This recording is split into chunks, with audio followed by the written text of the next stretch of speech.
পুরনো মন্দিরের অভিশাপ।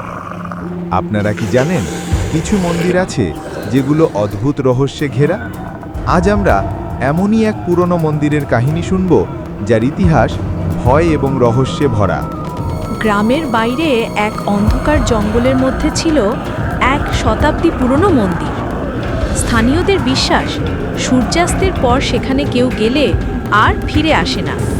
অনেক বছর আগের এক সন্ন্যাসী মন্দিরে ধ্যান করার সময় হঠাৎ নিখোঁজ হয়ে যান। গ্রামের লোকেরা বলে মন্দিরের ভেতর অদ্ভুত ছায়ামূর্তি দেখা যায় আর রাতে অচেনা শব্দ শোনা যায়। কিছু বছর আগে কয়েকজন অভিযাত্রী কৌতূহলবশত সেই মন্দিরে গিয়েছিল। তাদের একজন জানিয়েছিল মন্দিরের ভেতর ঢোকার সাথে সাথে শীতল বাতাসে শরীর জমে যাচ্ছিল আর মূর্তির চোখ থেকে নাকি এক অদ্ভুত লাল আলো বের হচ্ছিল। কিন্তু সেই রাতেই অভিযাত্রী দলের দুইজন রহস্যজনকভাবে হারিয়ে যায়। আজও মন্দিরটি পরিত্যক্ত আর গ্রামের মানুষ সূর্যাস্তের আগে বাড়ি ফিরে আসে। আপনারা কি বিশ্বাস করেন এসব রহস্যে? কমেন্টে জানাবেন আপনার মতামত। আকর্ষণীয় অভিজ্ঞতা, ভুতুড়ে ট্রেন স্টেশন। বন্ধুরা, আজকের গল্প এক অদ্ভুত অভিজ্ঞতা।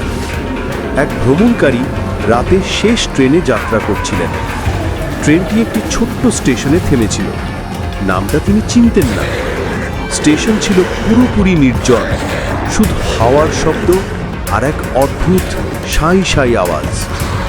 হঠাৎ তিনি দেখতে পেলেন স্টেশনের অন্য প্রান্তে একজন বুড়ো মানুষ দাঁড়িয়ে কাঁপা কাঁপা কণ্ঠে বলছে, এখান থেকে চলে যান, এখানে থাকা নিরাপদ নয়।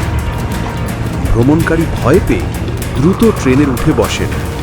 কিন্তু ট্রেন চলতে শুরু করলে জানালার বাইরে দেখলেন সেই বুড়ো মানুষটি নেই। মনে হলো যেন সে কখনোই সেখানে ছিল না।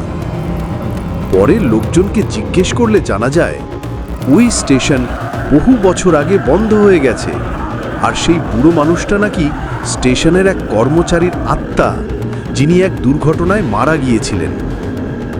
এই গল্পটা শোনার পর আপনার গায়ে কি কাঁটা দিল? আপনারও কি এরকম কোনো অদ্ভুত অভিজ্ঞতা আছে? কমেন্টে আমাদের জানান।